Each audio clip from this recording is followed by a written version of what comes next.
You sit across from the interviewer, a young woman with recording equipment arranged carefully on the table between you, her eyes carrying that particular mixture of reverence and discomfort that people wear when they're about to ask questions they're not sure they want answered.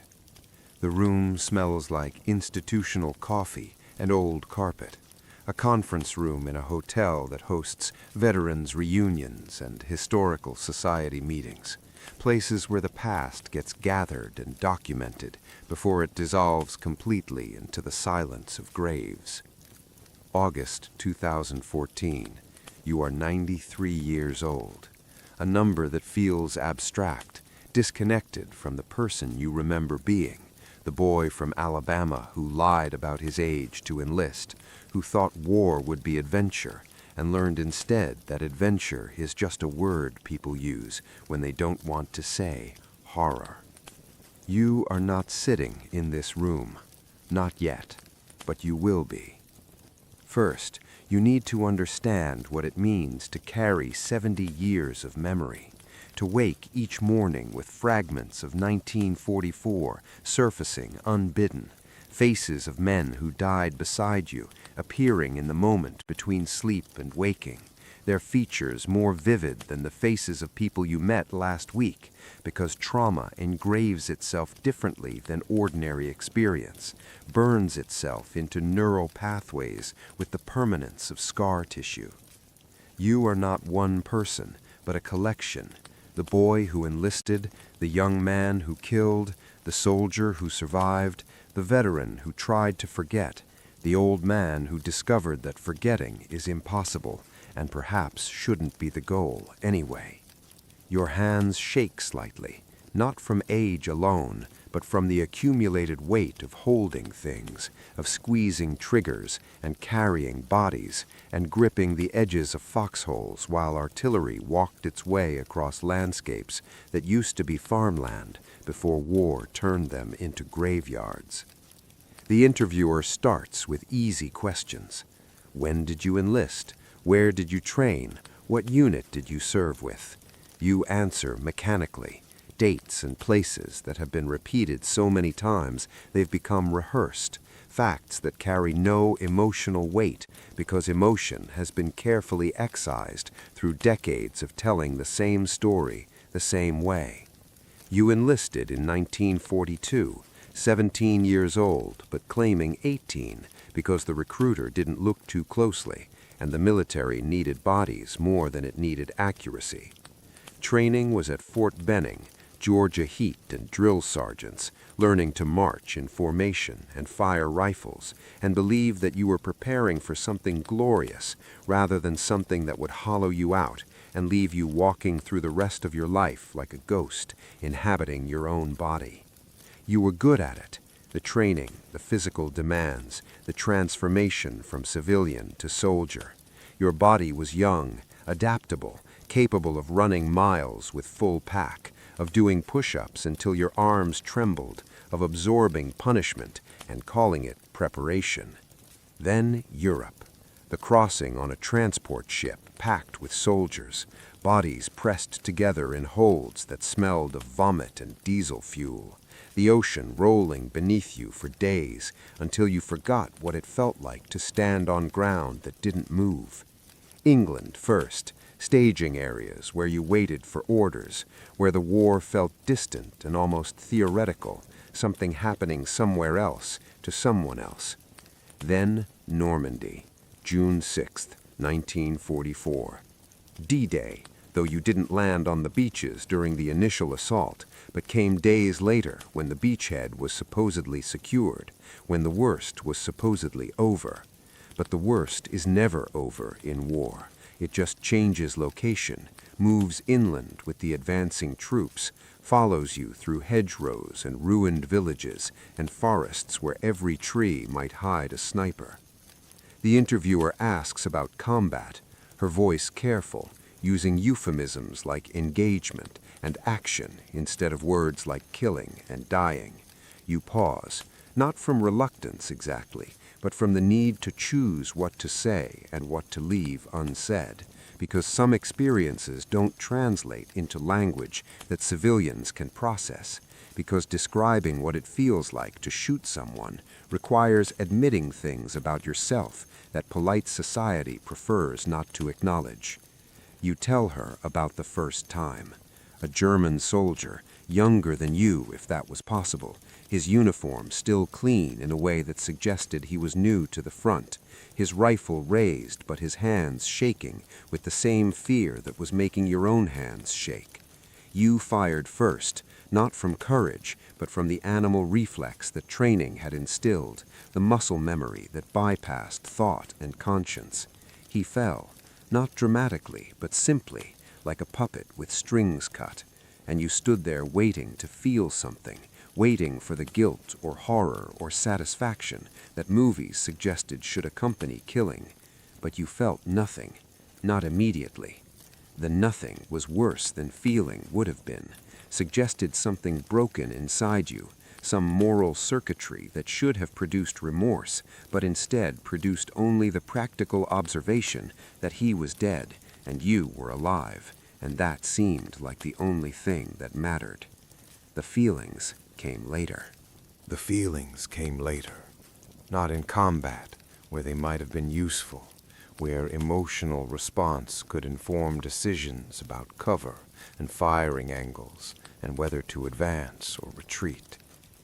Instead, they arrived at night, in moments between sleep and waking, when your mind was undefended, when the nothing that protected you during daylight dissolved and left you facing the accumulation of what you'd done.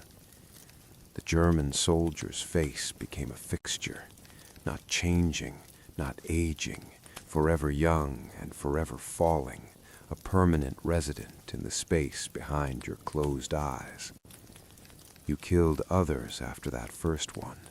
The number became uncertain, not because there were so many you lost count, though there were many, but because combat creates confusion about attribution, about which bullets found which targets, about whether the man who fell was killed by your rifle or someone else's, or simply by the general chaos that reduces individual actions to collective violence. You stopped trying to count, stopped performing the moral accounting that seemed important initially, but became impossible to maintain. The Battle of the Bulge came in winter, December 1944, the Ardennes forest white with snow that looked beautiful until you understood that beauty was irrelevant when your feet were freezing inside boots never designed for this cold, when frostbite was claiming toes and fingers from soldiers who survived German bullets only to lose pieces of themselves to temperature. You dug foxholes in frozen ground, the earth resisting shovels, each inch of depth purchased through effort that left your shoulders aching and your hands blistered even through gloves. The cold was comprehensive, not just uncomfortable but dangerous, a constant threat that required vigilance because falling asleep in the wrong position could mean waking without feeling in your extremities, could mean amputation if you survived long enough to reach medical care. You slept in shifts, huddled with other soldiers for warmth, sharing body heat in intimacy that circumstances made necessary rather than chosen, learning that survival sometimes requires abandoning the personal space that peacetime treats as sacred.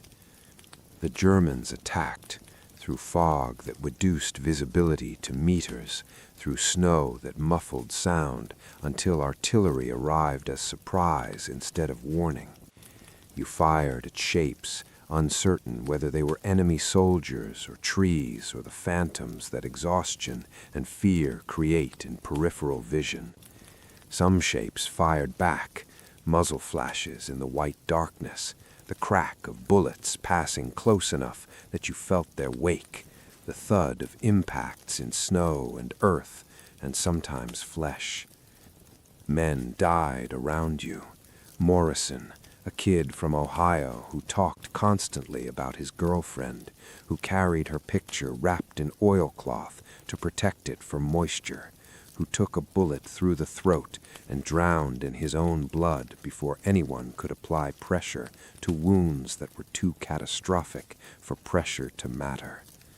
Henderson, the sergeant who'd survived North Africa and Sicily, who seemed invincible through accumulated survival until a shell fragment proved that invincibility was illusion and accumulated survival just meant accumulated luck that eventually ran out. You kept their belongings, the letters and photographs and personal effects that needed to be sent home to families who would receive them as artifacts of lives that ended in Belgian forests. You wrote letters too, the official condolences that said their sons died bravely, died quickly, died serving their country, all the comfortable lies that make grief slightly more bearable. You never mentioned the throat wound or the drowning or the way Henderson screamed for his mother before shock silenced him. Some truths serve no purpose except causing pain. The interviewer asks if you were scared. You almost laugh. The question so absurd it arrives at something like pity for someone who has to ask, who doesn't understand that fear was ambient, constant, the background radiation of existence in combat. Of course you were scared, terrified to the point where terror became normal, where the absence of fear would have indicated something broken rather than something brave. You were scared of dying, scared of being wounded, scared of being captured, scared of the 1,000 specific ways that war could destroy you. But you were also scared of other things, scared of showing fear, of being labeled coward, of failing the men beside you who depended on your steadiness even when steadiness was performance rather than reality. Scared of enjoying it, because sometimes in the chaos of combat there were moments of exultation, of feeling intensely alive in ways that peacetime never approached. And those moments suggested something disturbing about human nature, about the proximity between civilization and savagery. You moved through France and into Germany, the war's geography a blur of ruined towns and improvised defenses, of civilians who stared with expressions that mixed fear and hatred and a desperate hope that you were liberators rather than conquerors. The destruction was comprehensive, not just military targets, but everything, houses and churches and schools reduced to rubble, because artillery doesn't distinguish between legitimate targets and collateral damage, because war's logic eventually reduces everything to either obstacle or objective. You entered a concentration camp, Dachau, in April 1945, the gates opening to reveal what humans are capable of when ideology removes the restraints that keep savagery mostly contained. The smell reached you first, death and disease and human waste, a physical assault that made breathing an act of will.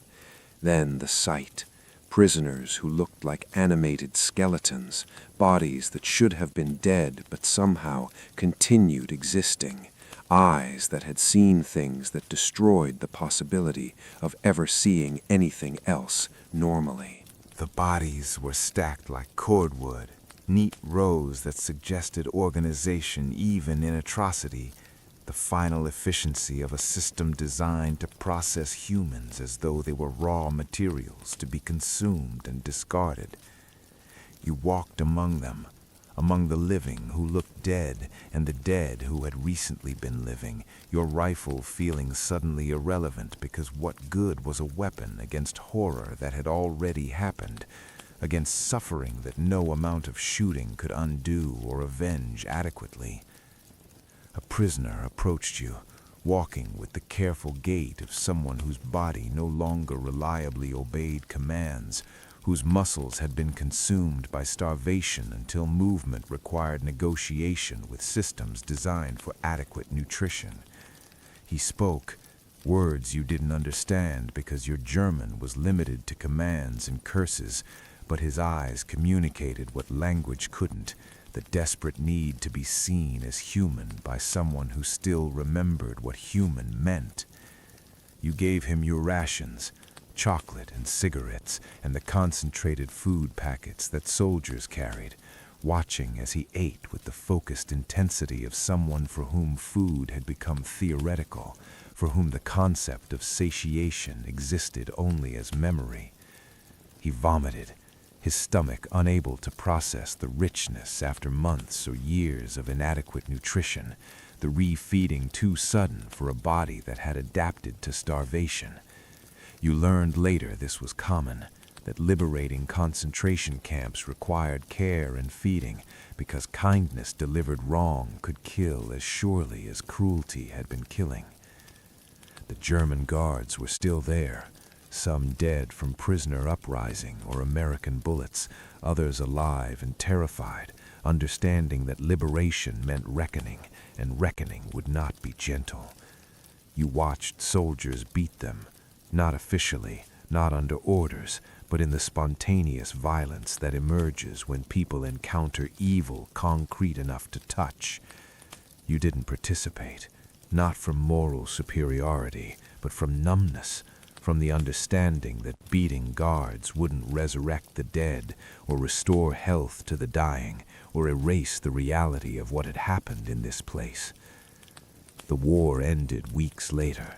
May 1945, Germany surrendered, the fighting stopped, and suddenly you were a soldier without a war, trained for violence but expected to return to peace, as though the transition was simple, as though you could simply remove the uniform and resume being the person you were before enlistment. But that person was gone, buried somewhere in French hedgerows or Belgian forests, replaced by someone who understood things about human nature that made civilian life feel like pretending, like performance of normalcy that everyone agreed to maintain because acknowledging the pretense would be unbearable. You came home to Alabama, to parades and gratitude and the expectation that you would be grateful for gratitude, that being thanked for service was adequate compensation for what service had cost. People asked what the war was like, their faces showing they wanted specific answers, wanted stories about heroism and brotherhood and the nobility of sacrifice. You learned to give them what they wanted, edited versions that removed the throat wounds and the concentration camps and the exhilaration you sometimes felt while killing, that reduced war to the sanitized narrative that let civilians sleep without nightmares. But the nightmares were yours. Not every night, not initially, but with increasing frequency as years passed and the emotional distance you'd constructed started cracking. You dreamed about Morrison drowning in blood, about the German soldier falling, about the skeletal prisoners at Dachau who looked at you with eyes that expected nothing because expectation had been tortured out of them. You woke sweating, sometimes screaming, your wife's hand on your shoulder trying to ground you back in present that felt less real than the past you were reliving. You tried different solutions. Alcohol, which worked temporarily, created distance from memory through chemical intervention, let you sleep without dreaming, or at least without remembering the dreams. But alcohol created its own problems. Mornings that started with shaking hands and damaged relationships, a different kind of destruction that was slower than combat, but eventually just as comprehensive. Therapy, though they didn't call it therapy initially, didn't have language for what would later be labeled PTSD, didn't understand that trauma rewires brains in ways that time alone doesn't heal. You talked to doctors who prescribed pills, who suggested you needed to move on, to focus on present rather than dwelling on past, who meant well, but didn't understand that the past wasn't something you were dwelling on voluntarily, but something that had taken up permanent residence in your neurological architecture. Work helped. You found employment, construction initially, physical labor that exhausted your body enough that sleep came from fatigue rather than choice. The work was mindless, repetitive tasks that required strength but not thought, that let you operate on automatic while your mind processed things that processing couldn't resolve. You built houses, structures that would shelter families, that represented creation rather than destruction, that made you feel like you were contributing something other than violence to the world. You married to a woman who was patient with your silences, who learned not to wake you suddenly, because sudden waking could trigger responses appropriate for combat, but terrifying in bedrooms.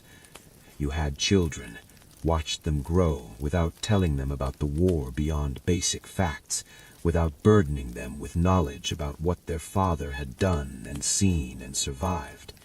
They knew you were a veteran, knew abstractly about service and sacrifice, but didn't know about Morrison or the German soldier or the nights you woke convinced you were back in Belgian foxholes. Decades passed.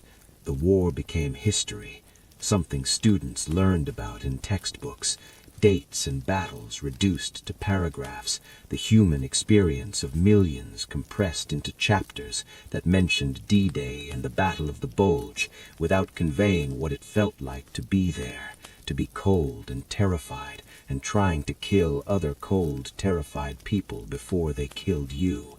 The 50th anniversary came in 1994. Commemorations and documentaries, journalists suddenly interested in veterans who'd been invisible for decades, society deciding it was time to honor the generation that won the war before that generation died completely. You attended reunions, gatherings of men who'd aged in ways that made you all nearly unrecognizable, bodies carrying the accumulated weight of 70 years, faces lined with time and memory. But the eyes remained familiar, still carrying shadows that other people's eyes didn't carry, still recognizing in each other the particular damage that comes from shared experience of violence. You talked, not immediately, not easily, but gradually as alcohol loosened tongues and privacy provided safety from civilians who wouldn't understand. Stories emerged, not the sanitized versions you'd been telling for 50 years, but real accounts, admissions about fear and killing and the complicated feelings that combat generated. Others had nightmares too. Others woke sweating. Others drank too much or struggled with marriages or found civilian life perpetually insufficient compared to the intensity of war. The relief was profound, discovering you weren't uniquely broken, that the damage was shared, that the difficulty of living afterward was common rather than personal failure. You'd spent decades believing something was wrong with you specifically, that other veterans had adjusted while you remained stuck, that your inability to forget indicated weakness rather than normal response to abnormal experience. You started speaking publicly, invited to schools and civic organizations, asked to share your experience with generations who knew war only through movies and video games. You discovered that telling the truth was harder than maintaining the comfortable lies, that describing what you actually did and felt violated the script that audiences expected, that people wanted heroes and got instead complicated humans who did terrible, necessary things and weren't entirely sure the necessity justified the terrible. Some audiences responded with discomfort. They wanted simple narratives, wanted to hear that killing Nazis felt righteous, that liberation of concentration camps provided moral clarity that erased doubt, that you returned home proud of service and grateful for the opportunity to defend freedom. But you told them differently, told them about the German soldier who was probably conscripted and terrified, told them about Morrison drowning in blood while you watched helplessly, told them about the exhilaration that sometimes accompanied combat and what that exhilaration suggested about human nature. You told them about Dachau, not just the horror you witnessed, but the complicity you felt afterward, the understanding that while you'd fought against Nazi Germany, you'd also participated in war that killed civilians and destroyed cities, that the moral distance between sides was real, but smaller than the victory narratives suggested. You told them that war was sometimes necessary, that defeating Hitler mattered, that liberation justified the cost, but you also told them the cost was higher than anyone who hadn't paid it could fully understand. The question about regrets became inevitable. Interviewers asked it repeatedly, wanting specific answer that would provide closure or wisdom or the neat conclusion that stories require. And now, in 2014, the young woman with her recording equipment asks it again. Do you have regrets, looking back on your service, on the war, on the 70 years since? You pause, not from uncertainty, but from the magnitude of the question, from the impossibility of answering honestly without requiring hours of context and nuance. The simple answer is yes, of course you have regrets. Regrets about specific actions and failures to act, about people you couldn't save and people you killed who might have been saved if circumstances were slightly different. But regret is insufficient word for the complexity of feeling. You regret Morrison's death, but not your presence beside him, not the friendship that made his death hurt more than it would have if you'd remained distant. You regret killing the German soldier, but recognize that not killing him might have meant dying yourself or watching him kill someone you cared about. You regret the nightmares, but understand they're the price of consciousness, that people who committed atrocities without developing nightmares are more disturbing than people who carry trauma from doing what seemed necessary. You tell the interviewer something that shocks her. See it in the way her eyes widen, in the small intake of breath that suggests her expectations have been violated. You tell her that you don't regret enlisting, don't regret serving, don't regret participating in a war that, despite its horrors and complexities and moral ambiguities, needed to be fought and won. You tell her that given the same circumstances, the same information, the same age and context, you'd make the same choice. This isn't what she expected. She expected either uncomplicated pride, the conventional veteran narrative about duty and honor and service, or she expected repudiation, the narrative of war's horror and futility, and the tragedy of young men dying for old men's decisions.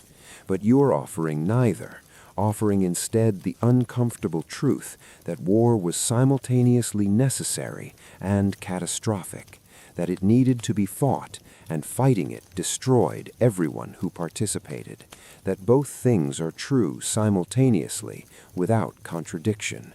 You explain, slowly, choosing words carefully, because this matters, because the young woman represents a generation that will decide whether to repeat these mistakes or learn from them.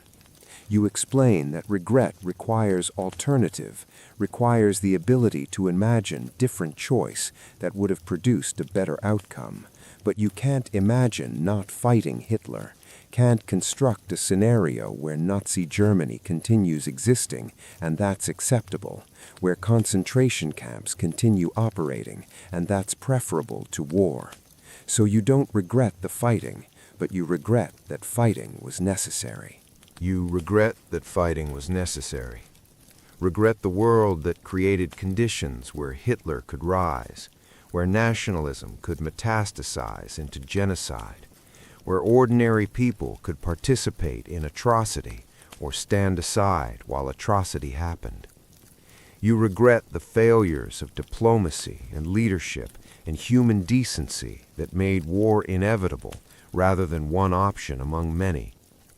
You regret that your generation had to pay the price for previous generations' failures, had to die in hedgerows and freeze in foxholes and kill other young men who were also paying for failures they didn't create.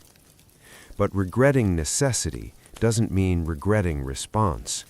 You did what circumstances required, fought when fighting was needed, killed when killing was necessary for survival, endured what had to be endured because the alternative was surrender to something worse than war. The cost was enormous, measured in nightmares and damaged psyches, in Morrison's blood and the skeletal prisoners and the German soldier's face that still visits you 70 years later. But the cost of not fighting would have been measured in millions more dead, in concentration camps continuing their industrial murder, in a world where Nazi ideology triumphed and reshaped human civilization in ways that make your nightmares seem preferable. The interviewer struggles with this. You can see her trying to reconcile your lack of regret about service with your obvious pain about what service required. She asks if you think war is ever justified, a question that seeks moral clarity, that wants you to provide principle that can be applied universally. But you've learned that universal principles don't survive contact with specific circumstances, that war is sometimes justified and sometimes not, and distinguishing between them requires judgment rather than formula. World War II was justified. You believe this not from patriotic conditioning, but from having seen what was being fought against, from understanding that some evils are too comprehensive to be addressed through negotiations or sanctions or the patient tools of peacetime. But you've also watched subsequent wars, Korea and Vietnam and Iraq, conflicts where justification was murkier, where the necessity was less clear, where young men died for objectives that seemed important to politicians but not worth the price paid by soldiers and civilians. You tell her this. Tell her that your lack of regret about your own service doesn't translate to endorsement of all wars, that believing your war was necessary doesn't mean war is generally good or that it should be undertaken lightly. You tell her that the price of your war was barely acceptable, even when fighting against Nazi Germany, that any war fought for less compelling reasons, any war where the moral imperative is less clear, probably isn't worth what it will cost the people who have to fight it. The young woman asks what you want people to remember, what lessons should be drawn from your experience, what wisdom can be extracted from 70 years of carrying this weight. You think carefully, because this question matters more than the others, because your generation is almost gone, and soon the first-hand witnesses will be silent, and the war will exist only as history, as dates and battles, and the sanitized narratives that replace lived experience. You want them to remember the cost, not just the deaths, the 400,000 American soldiers killed, the millions of others, the 50 million total deaths that World War II generated, but the cost to survivors, to men like you who came home physically intact but psychologically shattered, who spent decades trying to reconcile what they'd done with who they wanted to be, who loved and married and raised children while carrying darkness that never fully lifted. You want them to remember that victory doesn't erase trauma, that winning the war didn't heal the wounds, didn't restore Morrison to life, or remove the German soldier's face from your dreams, or make Dachau something you could forget. You want them to understand that even necessary wars destroy the people who fight them, that necessary and good are not synonyms, that sometimes you do terrible things because the alternative is worse, but doing them still changes you in ways that can't be unchanged. You want them to be skeptical of people who advocate for war, especially people who haven't fought, who treat military force as policy option rather than catastrophe, who calculate costs in abstract terms like acceptable casualties, without understanding that casualties are Morrison bleeding out, and Henderson screaming for his mother, and the German soldier falling because your bullet found him before his found you. But you also want them to remember that pacifism has its own body count, that refusing to fight Hitler would have meant more concentration camps, more genocide, more suffering than war caused.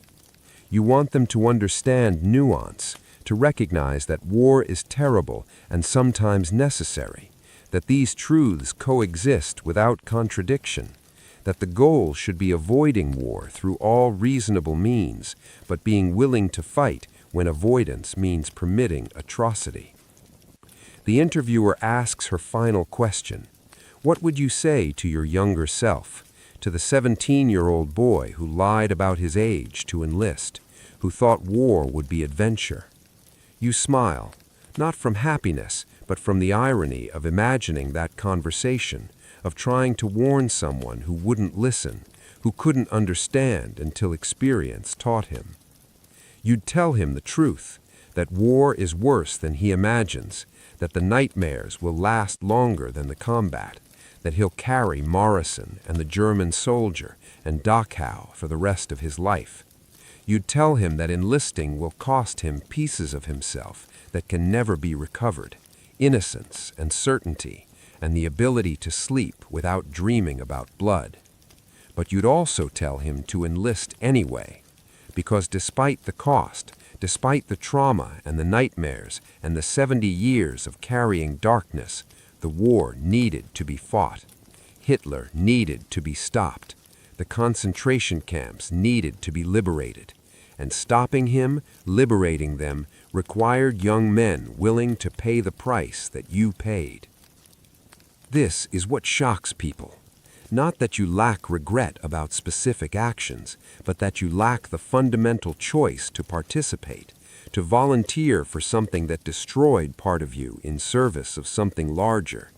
They expect either pride that erases ambiguity or regret that repudiates everything, but you offer neither. Offer instead the uncomfortable truth that life contains necessary catastrophes, that sometimes the right choice is also the choice that will haunt you forever. The interview ends. The young woman thanks you, her voice carrying newfound weight, suggesting she understands that she's received something more complex than she anticipated.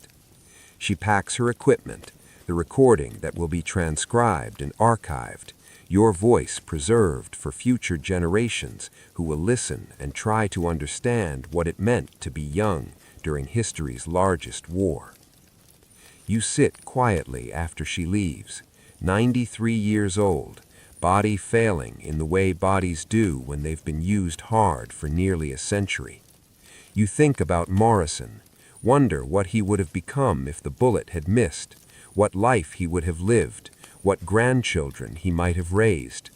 You think about the German soldier, wonder about his family, whether his mother waited for letters that stopped coming, whether anyone mourned him, or whether he became just another casualty in a war that generated casualties until numbers stopped meaning anything.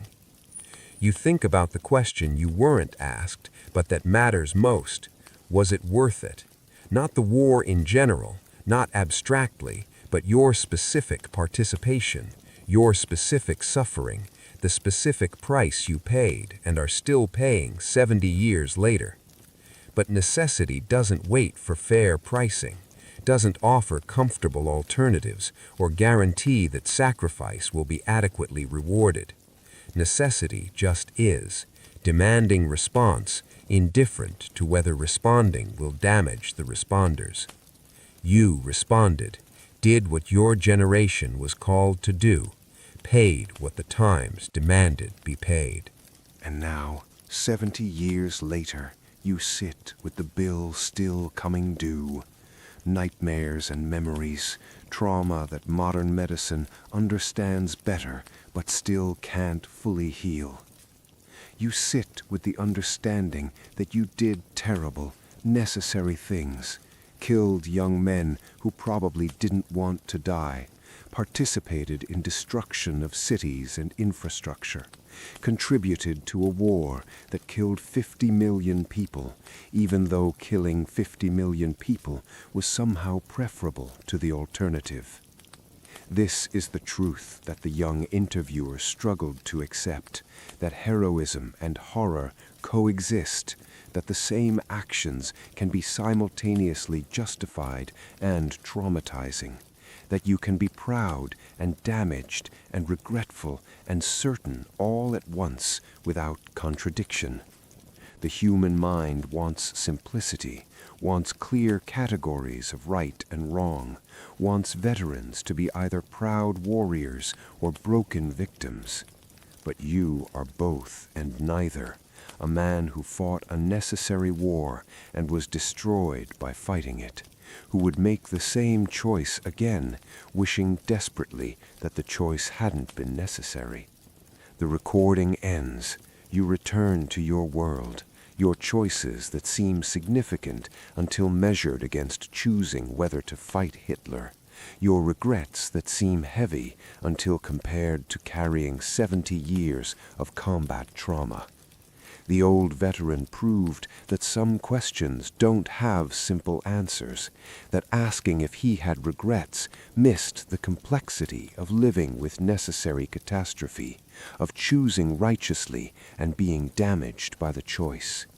If this story made you uncomfortable with its refusal to simplify, if you understood that he could simultaneously not regret enlisting and regret everything that enlisting required, if you felt the weight of necessary war and the impossibility of escaping its cost unscathed, then remember that the veterans who fought World War II weren't either heroes or victims, but complicated humans who did what circumstances demanded and paid prices that we still don't adequately recognize.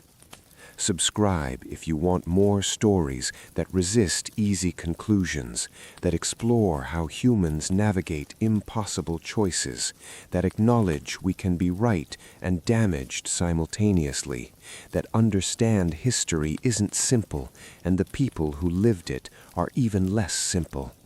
These stories matter, not because they provide comfort, but because they provide truth, and truth about war and sacrifice and the cost of necessary violence is worth preserving. The generation that fought World War II is almost gone, their voices fading, their complexity at risk of being simplified into the narratives that make us comfortable. Don't let them become simple. They were human, fully, messily, impossibly human. Remember them that way.